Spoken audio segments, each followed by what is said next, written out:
Vegeta's development throughout all of Dragon Ball has really been something to witness. He's my favorite character, as some of you may know, but I gotta be critical of the characters I really love. Before Dragon Ball Super, he was really just out here hustling backwards in his philosophy on becoming the strongest, and it goes to show why he was always coming in second to Goku. So today we're going to be going over exactly how Vegeta was his own worst enemy in Dragon Ball Z, and how he fixed that by the time Dragon Ball Super came around.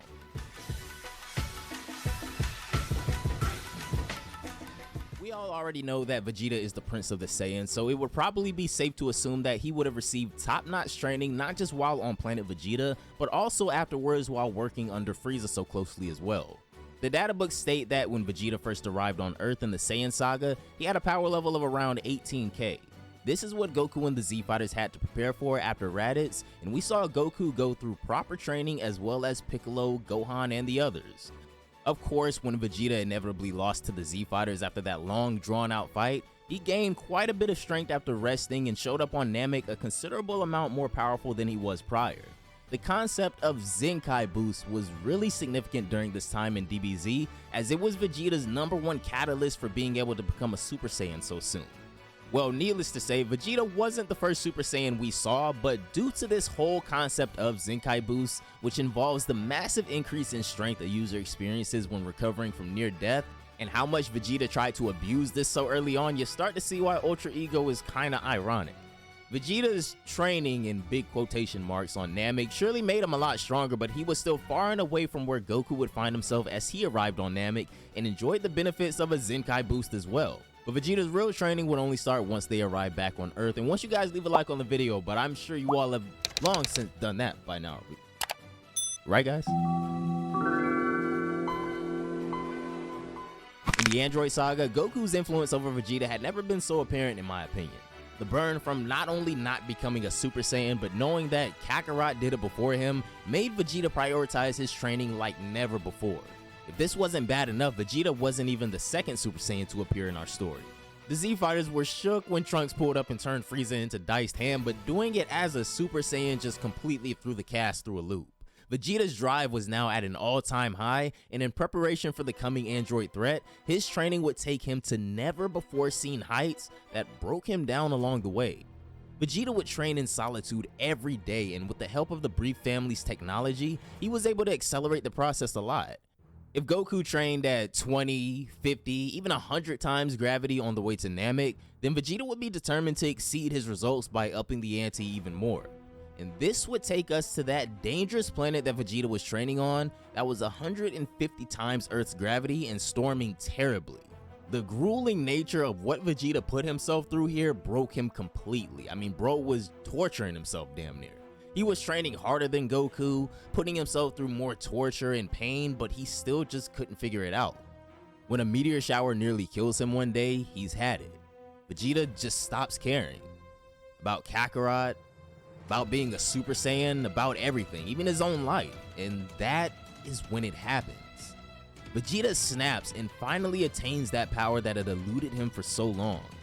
When he comes back and interrupts Android 19 from killing Goku, he lets him know right away, like, listen, I was watching you fight, alright? I know all about that little succubus technique, man. Keep them hands to yourself, okay? Vegeta would show us just how far he had come in his training when he transformed into a Super Saiyan 2 and proceeded to dismantle Android 19. Of course, Vegeta couldn't be top dog for too long though, and right around the corner were the Twin Terrors, numbers 17 and 18, to humble him real fast. Getting crumbled by Android 18 might have been one of Vegeta's lowest moments, but he was determined to bounce back.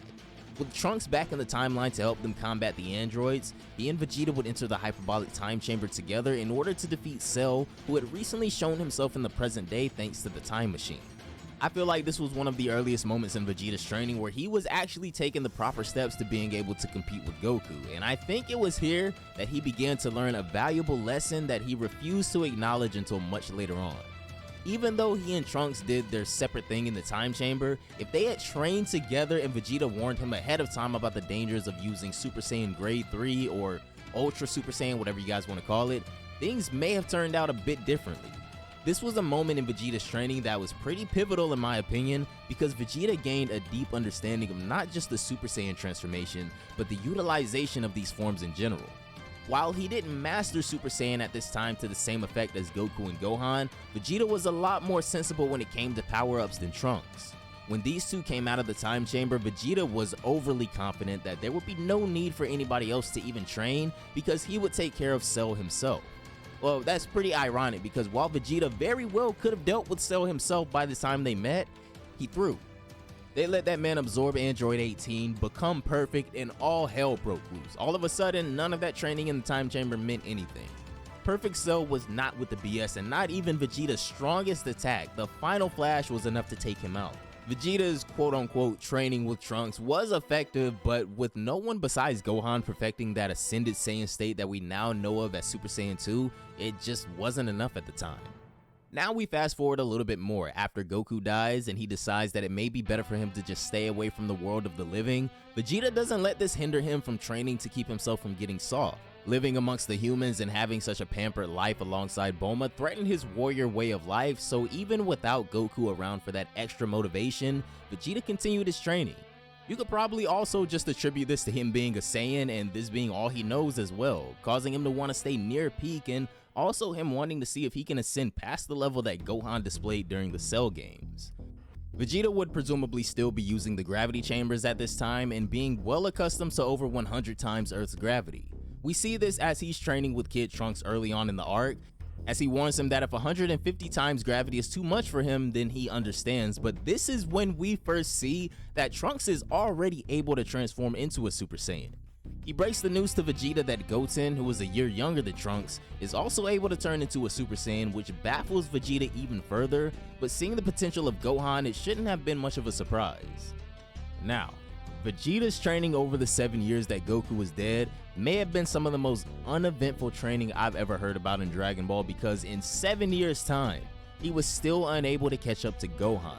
All we can really do is speculate, but I think it's probably safe to assume that Vegeta continued his usual methods of training over these years. In solitude, pushing himself to his limits constantly, but by this time he would have become much more efficient in his training than before he became a Super Saiyan.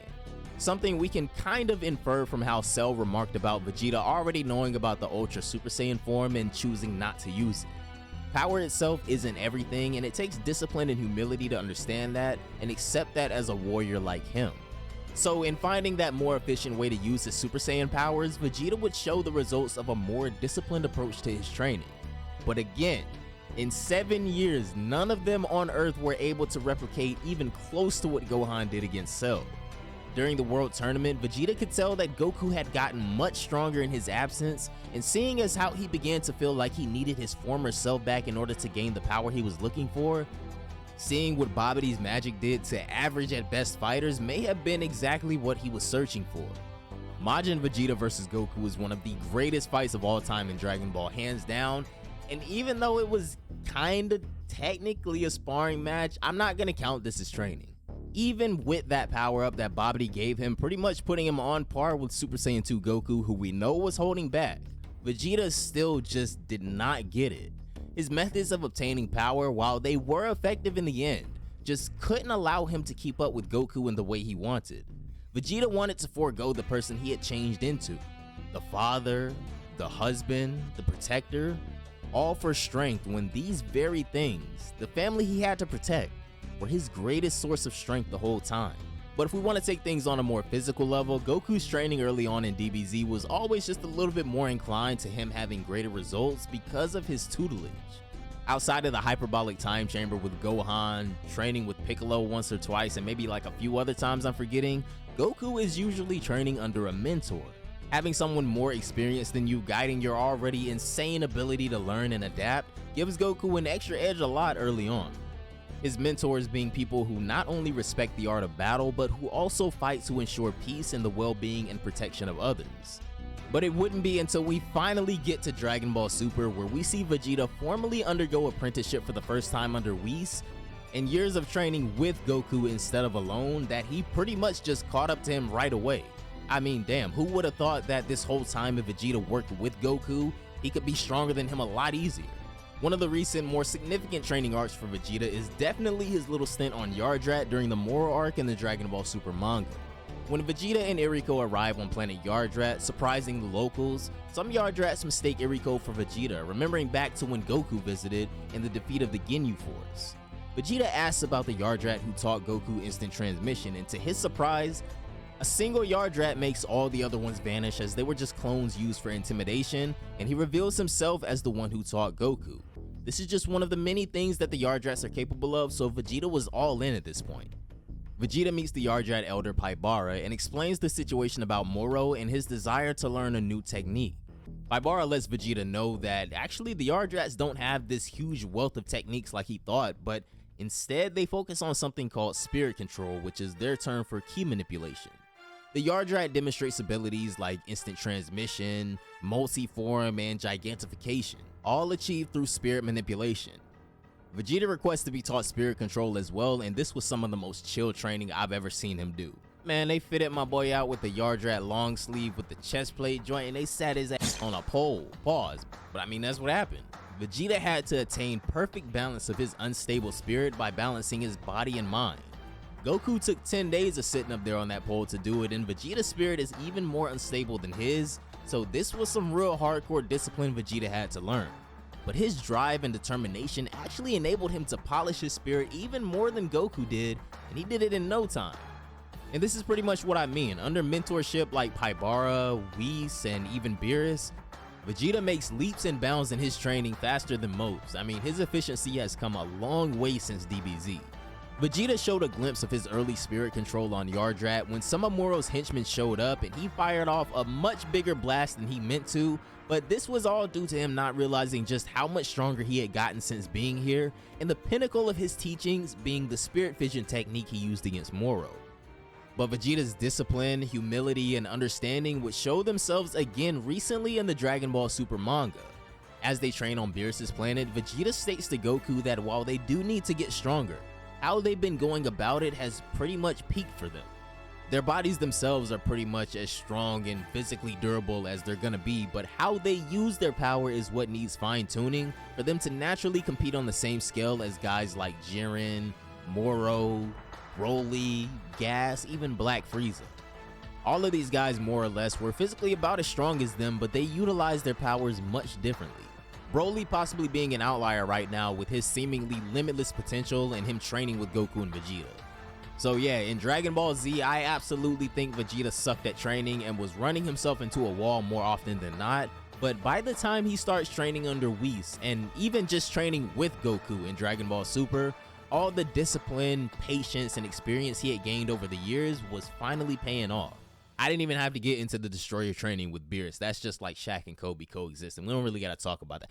But no, in all seriousness, that topic is really significant and probably deserves its own separate video along with Ultra Ego. So if you guys want to see that, be sure to leave a like, share the video with your friends, and let me know down below in the comments if you guys agree. Am I tweaking, or Vegeta was just hustling backwards in DBZ? I'm sorry. I mean, this whole philosophy of like wanting to be the opposite of Goku but still be stronger than him by not doing anything he's doing and doing it all alone, it just doesn't work, man. I'm sorry. But when Vegeta started training with Goku and more importantly Whis, oh man, them stocks haven't gone down since.